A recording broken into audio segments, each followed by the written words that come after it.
안녕하십니까, 박지현 대표입니다. 오늘 월요일 아침 11월 11일입니다. 오늘이 빼빼로데이입니다. 빼빼로데이. 여러분들, 저는 요즘에 누가 빼빼로 주는 사람도 없고요. 저희 직원들이 가끔 주시는 분이 있는데, 빼빼로데이 주지 말라고 그럽니다. 이상합니다. 네.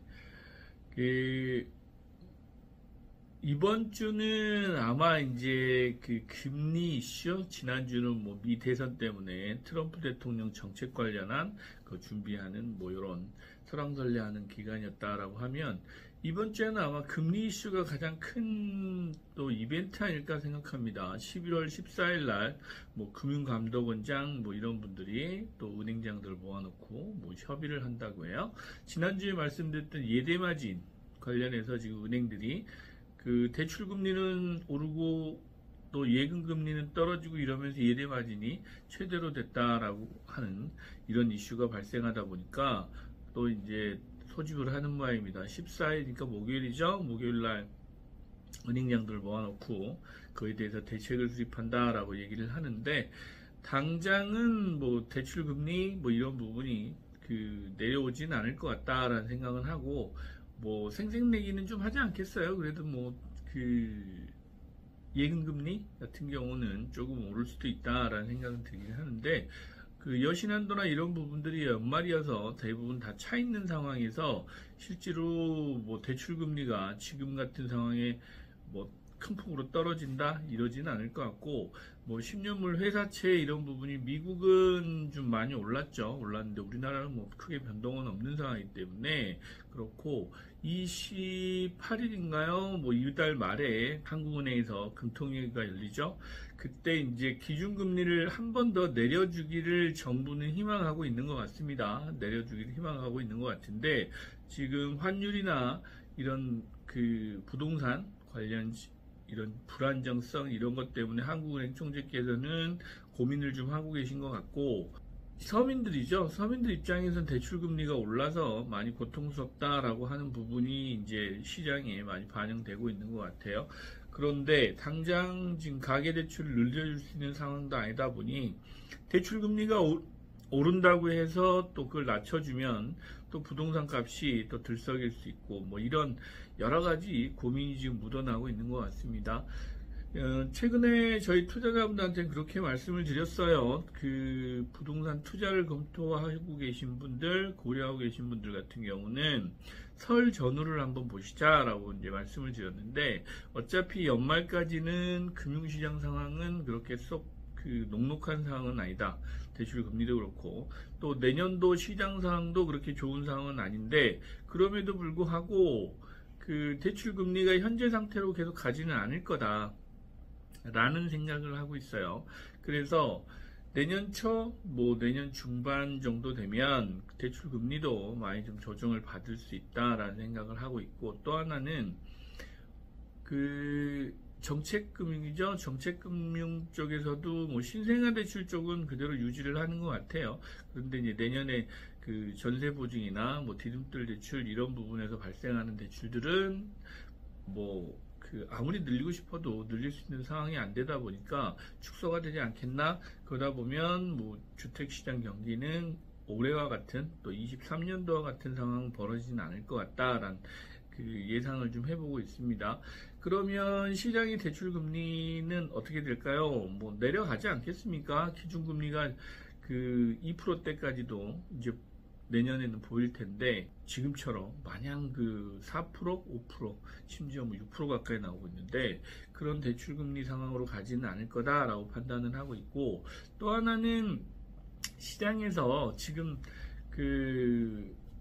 입주하고 계시는 대단지 아파트죠. 대표적으로 이달 말에 지금 입주하는 올림픽 파크 포레온이 계속 이슈가 돼서 나오는 것 같아요. 전세 대출, 그 다음에 잔금 대출 이런 부분이 나오는 것 같은데, 이금융 쪽에 대출 진행이 된다라고 하는데 금리가 그렇게 낮지 않습니다. 집단 대출임에도 불구하고 4%대 후반, 5%대 초반까지도 나오는 것 같아요.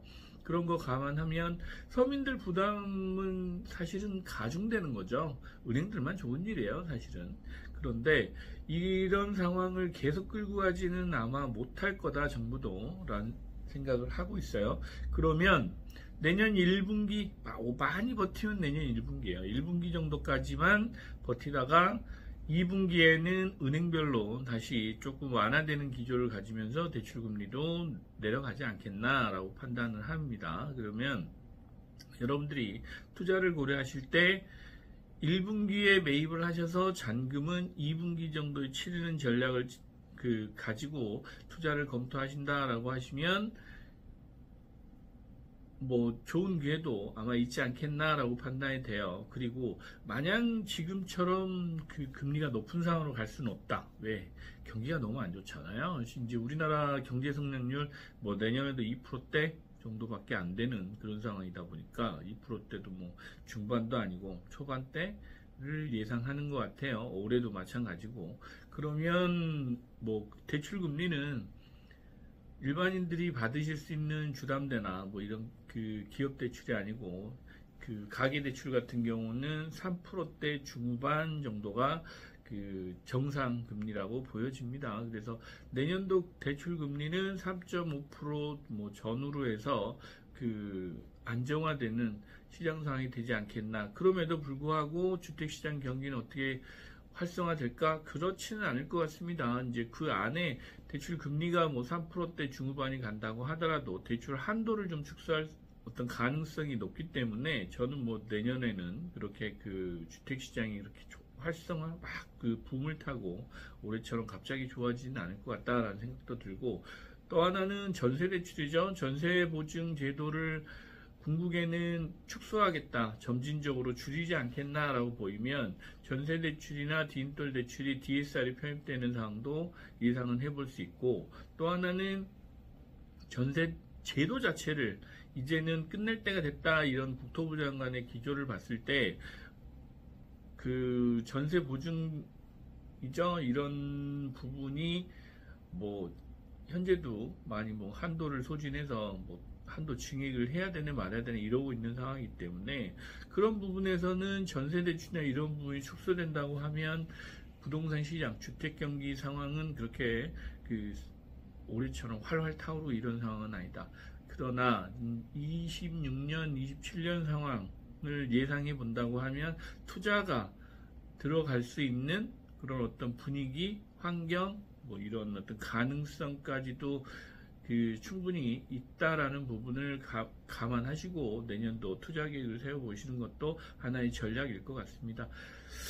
그 오늘 아침에는 뭐 은행 쪽 금리를 가지고 말씀드렸는데 14일이죠. 이번 주 목요일 날 그 금감위원장 포함해서 은행장들이 대책회의를 한다고 하는데 아마 다음 주에는 그런 방향에 대해서도 조금은 언론에 그 대책이 나오지 않을까.